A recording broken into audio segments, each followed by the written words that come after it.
Hello, and thanks so much for joining us. I'm Carol Jenkins. The program is Black America. My guest today is Nnenna Freelon, 7-time Grammy-nominated jazz vocalist, composer, and podcast host of The Great Grief. Nnenna Freelon joins me today to discuss her book, Beneath the Skin of Sorrow, Improvisations on Loss. And Nnenna, thank you so much for being. Thank you, Carol. Thank you for having me. You are a wonder, a wonder, a wonder. I spent this morning, you turned you on first thing, you know, listening to your music and, you know, the podcast, which is absolutely unusual, you know, very, very unique. And now we've got the book, Beneath the Skin of Sorrow. I see you smiling, and you know, one of the quotes that I actually heard you say is that you were talking about your heart. And you said, my heart is broken into pieces, you know, but what has come from that, you know, as you were talking. Indeed. You know, I am learning to grow a new heart with the broken pieces of the last one.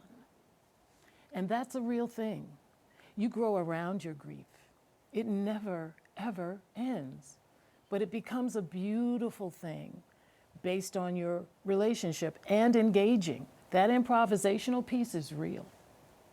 So when we talk about sorrow, you had what, you know, would have taken anybody to their knees, the loss of your husband, of your sister, Yes. and then after all, you know, your dog, Yes. you know, Yes. I mean, like in a very, very short period of time. Yes. Yeah, and that's what this book, you know, is, which is really, as I was telling you before, it's a guide for all of us, for everything you've written and given us, words and music to get us through it. So talk to us about how you got to this point of writing the book.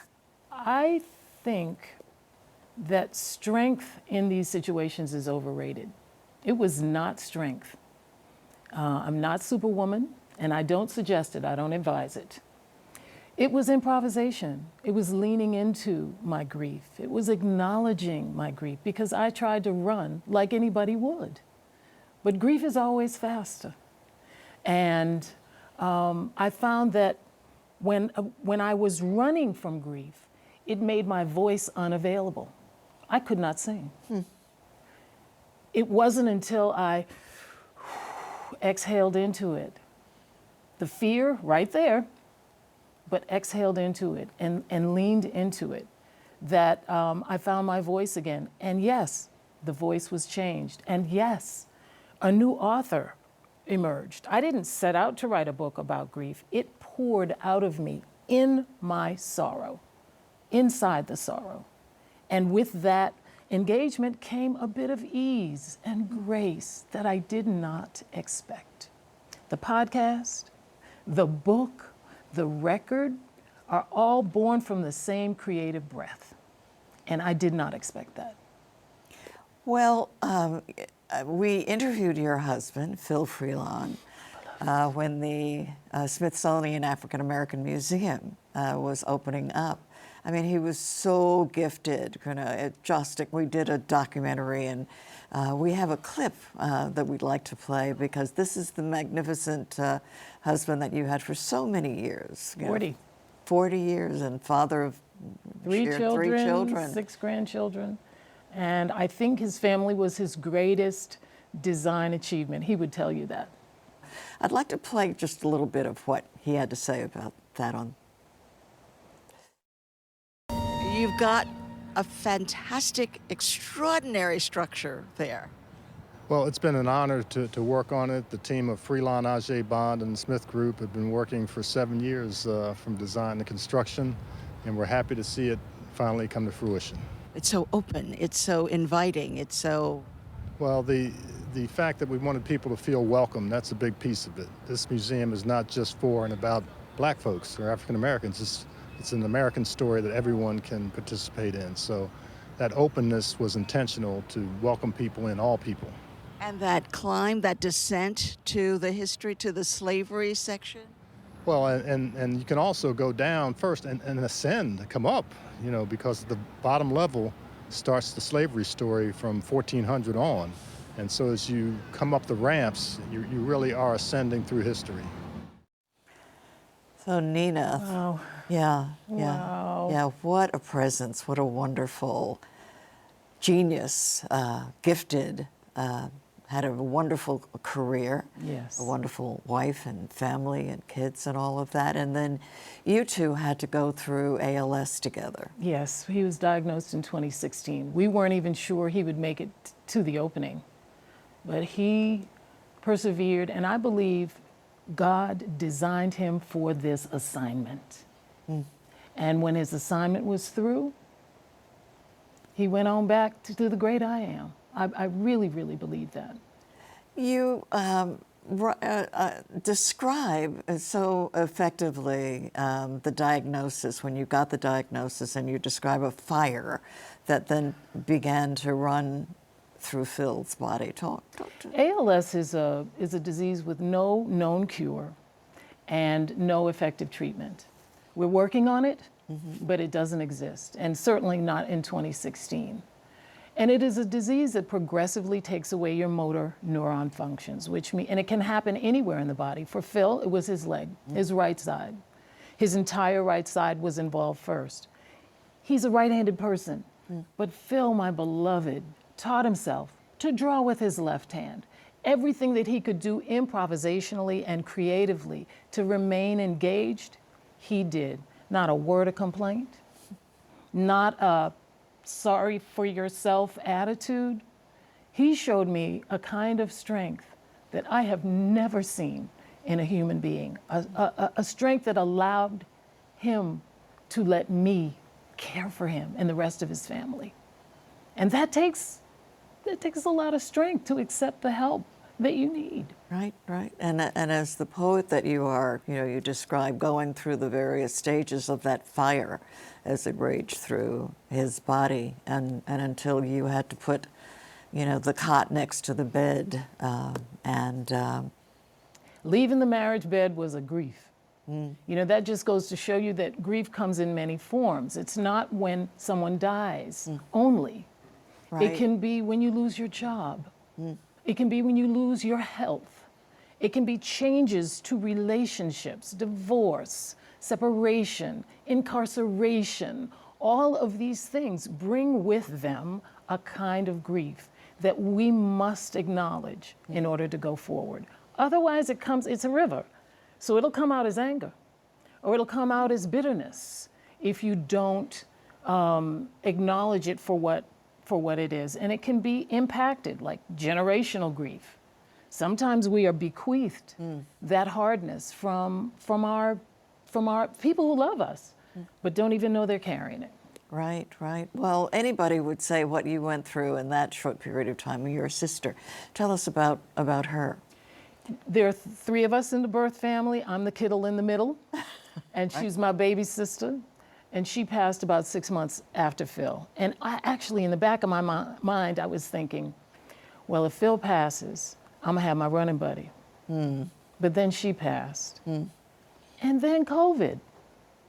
Unbelievable, the whole world shuts down. Right. There's a whole nother grief there. I'm gonna have to do a whole segment on COVID grief. Right. And so there was a quality of quiet, living alone, without, not even my dog, where literally I was talking to myself. There was no one else there. And this creative fusion, this creative friction between grief, loss, joy, sorrow, all of those things, that's what birthed the book and the podcast and the record. Ideas for songs, snippets of poems. And the book is coming out of a jazz sensibility. It's not a memoir, straight linear memoir, this happened, then this happened, then this happened. It's divided into 4 containers. And the first container is around midnight. The early part of grief, when you are wandering around in a confusion. The second is stolen moments, when you think about the different qualities of time that are no longer available to you. The third, a love supreme, recognizing that through all the trials and tribulations, you wouldn't have changed anything because you had this great love. And the fourth is time traveler, which leans more into fiction, what ifs, And it's more of an exploratory writing. But I hope the book can live on people's nightstands. Well, absolutely, because as we were talking, I mean, and by the way, you did for the musical part of Time Traveler, you were nominated for a Grammy for, for that. So, all the more reason that you're giving people to keep on and to use the material that comes out of what you describe as the broken pieces can then be shaped into new things.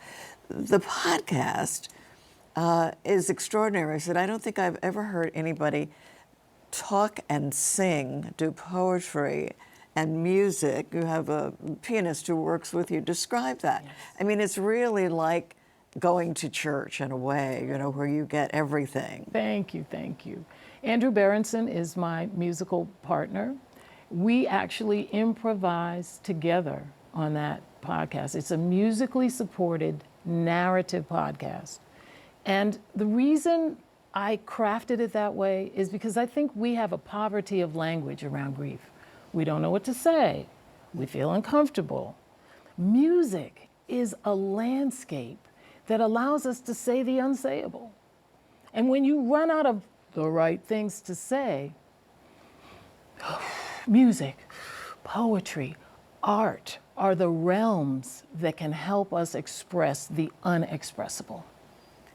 And that's one of the things I love about this, is that you've got the poetry, you've got the, as you say, it's not a chronological A, B, C, D, E, F, it's back and forth, and it's being strong, and it's not. And the not piece, as you say, you suggest, is probably better to deal with than the strong piece. Trying to be strong takes energy. I'm not saying that we should fall apart into a million pieces as a matter of course. But I do know that being strong is not sustainable. You could be using that energy to heal yourself instead of pretending that everything is okay with the mask. You can do it for a time. I did it. It doesn't work. Being angry is important. If there has been an unjust dying in your life, you have every right to be angry, but it's not sustainable. You can't stay angry forever.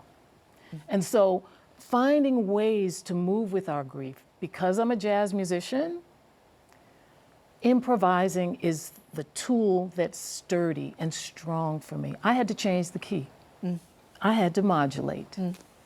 I had to find the spaces of silence. I had to learn to move in the rhythms of grief. I also had to tell her to go somewhere and sit down.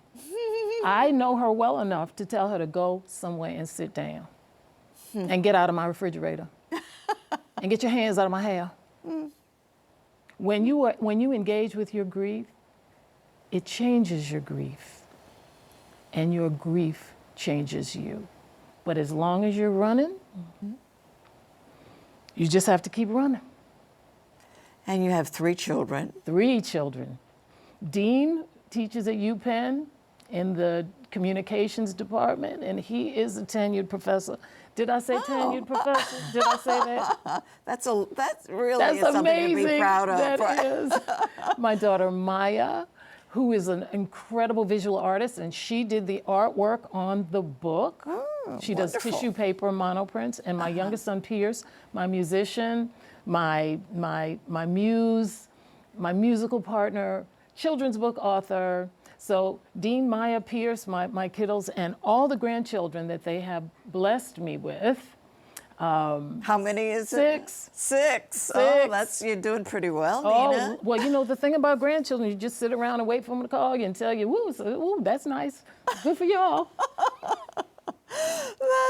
That is something. So I saw you and Pierce in an interview. I was watching that, and it's so interesting to see that generational. He was talking about his dad, and how it had changed him. Had he just become a dad when Yes. he lost his dad around the same time? He is my spiritual partner. Pierce is. He's my spirit buddy. He always has something profound to say that you want to turn around and say, "Wait a minute, have you been here before?" all the children supported their father in this moment, in this tender, tender moment. And they reminded him, when we were small and we couldn't walk, you didn't fault us for that. And we're not faulting you for where you are right now. Let us love you where you are. And that was the most beautiful, beautiful thing. And one of the things that Pierce said as well was that they had time. You knew that you could say goodbye, and that that was what the preparation was for. And that he had, at the same time, had lost a friend of his who was in his 30s. That's right. With absolutely no warning. no time to say goodbye. You know, I don't know if we can even compare the quality of losses that we've experienced, because sometimes it is sudden, sometimes it is unjust, sometimes it's just a question mark because you don't know where the person is. You don't know if they're alive or dead. That's a grief as well. Having time to prepare was really something. And I realize now that I was grieving even then. Right. That anticipatory grief, that what's going to happen when is a real thing. But it did give us real meaning to every day. This day, we can do this. We don't know about tomorrow. So let's live into this moment. We visited Cuba. We visited Venezuela. We crammed a lot of things in that we thought we would have time to do, but then it turns out we didn't. So we went ahead and did it while we had time to do it. Right, right. And let's talk a little bit, because you're saying you're hoping this is on everybody's nightstand. And I hope so too. Oh. Because whether or not you're dealing with someone's death, we are dealing nationally with grief. And so talk with us about that in terms of, because I think your book is helpful in that regard too. Well, it's a soft book, I like to say, a soft book, a book that can accompany you on your journey. It's not a how-to book. I cannot presume to tell anyone how to do their grief. But I do believe that the human spirit has the capacity to dance with, to engage with their grief in their own way. I wanted it to be a smallish book because I wanted it to fit inside somebody's purse, honestly. You know, a carry-with book, and a book that you could give to someone without fear that you would offend. If it was a faith-based book, maybe the person wasn't feeling that. If it was a book on, you know, that psychological book or a therapeutic book, sometimes people don't appreciate that. And personally, I couldn't read the Bible. I was a little angry at God. I had some words for God. And engaging with my grief softened that. I met spirit inside of this. Compassionate, warm, loving spirit that I did not expect. So hopefully this is a book that people can see what a sister did and take a page from the book to craft their own experience with grief. If only we had your voice too. You know? That would help. Say I can get nominated for a Grammy, you know, when I get through. Well, it's going to be an audio book as well. So great. There will be singing involved. Well, and your music is just wonderful. Talk to us about, at the same time that Phil was having this great architectural career, you were having this great musical career. And you two were described as the power couple. You know, you had everything. You know, 3 gorgeous kids, you know, this glamorous life, and you were doing all of this work. And talk to us about your career then and now. And you know, I was just thinking, when I would go with Phil to the AIA convention or the National Organization of Minority Architects, I was so pleased as punch to just be the wife. The wife. Right. And people would say, so are you an architect? I'd be like, no, I'm just with this guy. Right. As my star began to rise, sometimes people would assume that the name was just the name. Right. But then they began to realize, oh no, wait a minute, you and he, okay. Right. Okay. We loved being each other's best, you know, supporter. Every good and gracious thing we brought home to the hearth. AIA Design Award, bam, look what we got. Grammy nomination, bam, look what we got. It was And this is a part of grief we don't talk about. People think it happens only in the sad moments, at the funeral, you know, in those quiet moments. But when you have a high vibrational moment of joy, oh my goodness, wouldn't you love to have your loved one with you at that time? So I didn't expect that the good things, like this book coming out and the record coming out, I would love to have him right by my side saying, look at us, baby, look what we're doing. Right, right. And I loved your response when you saw the clip earlier for the first time, and he was talking, and we came, and you said, now that was a good-looking brother. I love No denying it. He was a good-looking brother. Right. And so I've been following you on Instagram, you know. I mean, and I came across one, and I said to myself, wait a minute, you know, is she teaching somebody how to scat?